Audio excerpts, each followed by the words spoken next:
In today's breaking story, Jean Carroll just got the final laugh on Donald Trump. That's right, it seems Trump's claim that he is immune now that he's president is falling flat.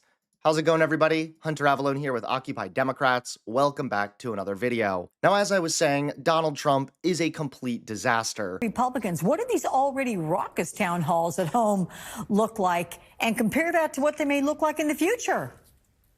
Yeah, it's probably not going to look very good. But the interesting part here, too, that we should all remember is that on the campaign trail, Donald Trump was the one who said that the government had hidden aspects of the Epstein investigation from the public and that he was going to bring about transparency. But it is his government and Republicans that are hiding. And that is a huge problem that I think, to your point, Alex, will come back to haunt them at town halls because they can play those clips over and over again of Donald Trump saying that there was no transparency around this and that he was going to bring it back. So it will be fascinating to see what happens with the document release that's anticipated tomorrow on the 8th, because it is supposed to include that birthday book. And as we all know, there were ideas out there that Trump had sent a letter that was included in that book. So if that gets redacted or if that is not included, we will see whether or not the White House continues to manage and orchestrate what is released from DOJ, which is what we saw the first time when files were released. And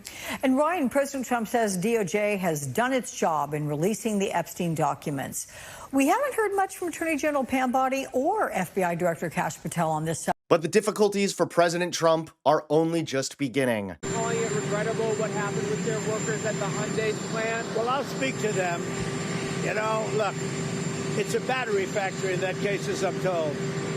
And, you know, when they're building batteries, if you don't have people in this country right now that know about batteries, maybe we should help them along and let some people come in and train our people to do, you know, complex things, whether it's battery manufacturing or computer manufacturing or building ships.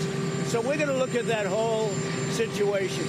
We have a lot of industries that we don't have anymore, and we're going to have to train people.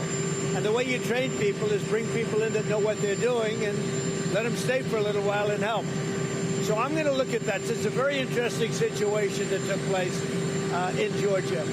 And we heard about it yesterday. At the same time, ICE was doing right because they were here illegally.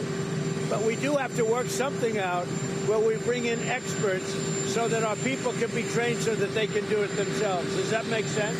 Right? Is it straining the relationship with Korea at all? No, we have a great relationship with South Korea. Really good relationship. You know, we just made a trade deal.